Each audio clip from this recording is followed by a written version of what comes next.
une lueur d'espoir semble naître pour Isabella. Alejandro, dans un élan de vulnérabilité ou peut-être de manipulation, lui a demandé de venir s'installer avec lui. Pour Isabella, c'est le triomphe tant attendu, la preuve qu'elle a enfin réussi à récupérer l'homme qu'elle convoite.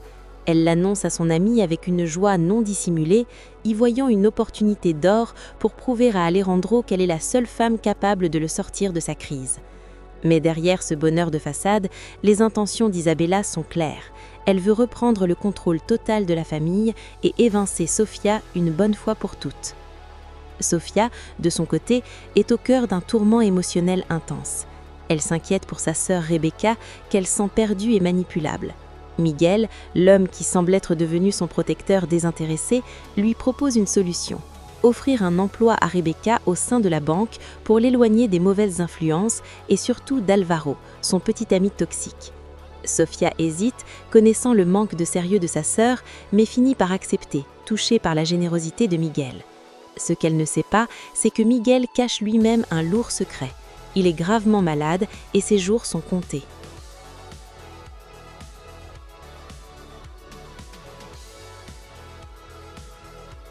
Cette révélation, détenue par Eduardo et Rina, devient une arme redoutable. Eduardo, avec une froideur terrifiante, planifie déjà de profiter de la mort prochaine de Miguel pour s'emparer de ses projets et de sa fortune. Pour lui, la maladie de Miguel n'est pas une tragédie, c'est une opportunité d'affaires. La confrontation entre Sofia et Rebecca est un moment de pure émotion et de frustration. Sofia tente de faire comprendre à sa sœur l'importance de cette chance, mais Rebecca, fière et impulsive, se sent rabaissée. Elle accepte le poste, non pas par gratitude, mais pour prouver qu'elle peut réussir seule. Cependant, le malaise de Sofia, qui se sent soudainement prise de vertige, laisse présager que les épreuves physiques et émotionnelles commencent à peser lourdement sur elle. Dans l'ombre, d'autres alliances se nouent. Isabella et Karen discutent de leur plan pour manipuler les frères Alejandro et Eduardo. Elles savent que si elles parviennent à faire en sorte que les deux frères se tolèrent, elles auront le soutien inconditionnel de Lucia et le contrôle absolu sur l'empire familial. C'est une partie d'échecs où chaque mouvement est calculé pour détruire Sofia, qu'elle considère comme une intruse opportuniste. Vanessa continue ses investigations sur Rebecca, convaincue que cette dernière n'était qu'avec Ernesto pour son argent. Eduardo tente de calmer le jeu en affirmant que Rebecca a tout avoué, mais le doute persiste.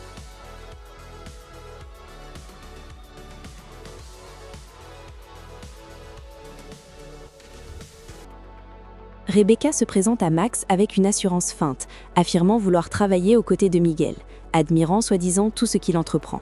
Max l'interroge alors sur ses compétences.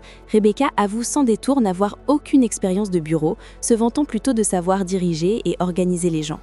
Max décide de lui donner une chance en commençant par les bases, tout en l'avertissant de sa propre indisponibilité et de l'exigence extrême de son équipe. Rebecca accepte, jurant d'apprendre vite, ignorant encore que le monde dans lequel elle s'aventure ne pardonne aucune erreur. Pendant ce temps, Isabella, bien décidée à récupérer Alejandro, prépare son départ pour s'installer chez lui. Sa mère s'inquiète de voir sa fille s'exposer à une nouvelle souffrance, mais Isabella est catégorique. Alejandro est vulnérable. Il traverse son pire moment après sa séparation avec Sofia, et c'est précisément l'opportunité qu'elle attendait. Elle ne veut plus forcer les choses, elle veut que leur rapprochement semble naturel, presque inévitable. Jimena, bien que protectrice, finit par l'encourager à ne pas baisser la garde. Elle lui rappelle une vérité cruelle. La passion n'est qu'une flamme qui s'éteint vite et Isabella doit transformer cette tristesse d'Alejandro en un engagement définitif. Le plan est clair, essuyer ses larmes aujourd'hui pour devenir sa femme demain.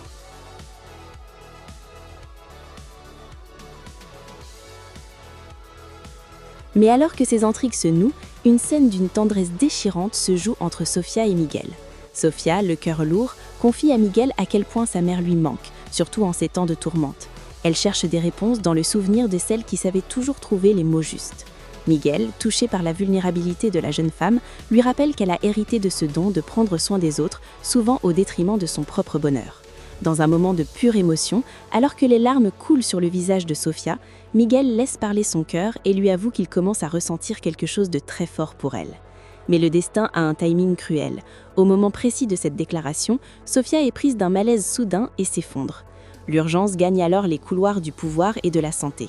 Tandis que Sofia est transportée d'urgence pour des examens, Eduardo, le sombre manipulateur de la famille Noriega, accélère ce propre plan macabre.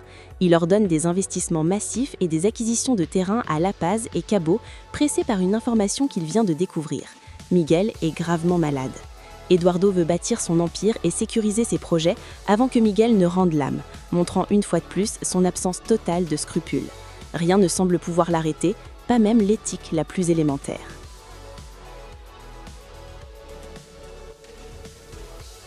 De retour à la villa, Isabella prend ses quartiers. Elle installe ses bagages avec l'aide d'Hugo, à qui elle demande explicitement de lui laisser de l'espace avec Alejandro.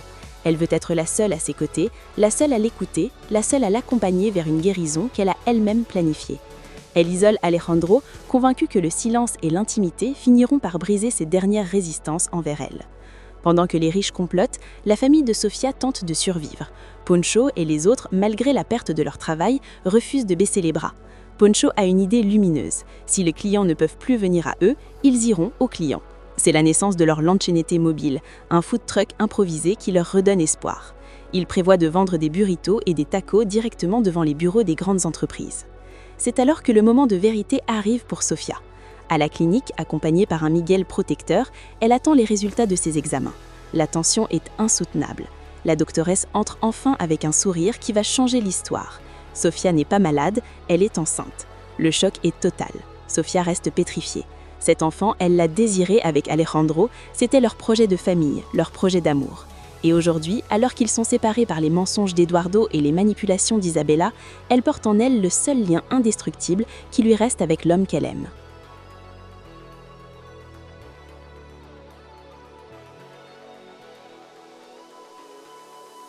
Sur le chemin du retour, le silence de Sofia est plus bruyant que n'importe quel cri. Elle confie à Miguel sa douleur immense. Comment se réjouir totalement d'une nouvelle aussi belle alors qu'Alejandro n'est pas là pour la partager? Elle se sent piégée. Elle sait que pour protéger son bébé, elle doit rester loin des Noriega et de leur toxicité.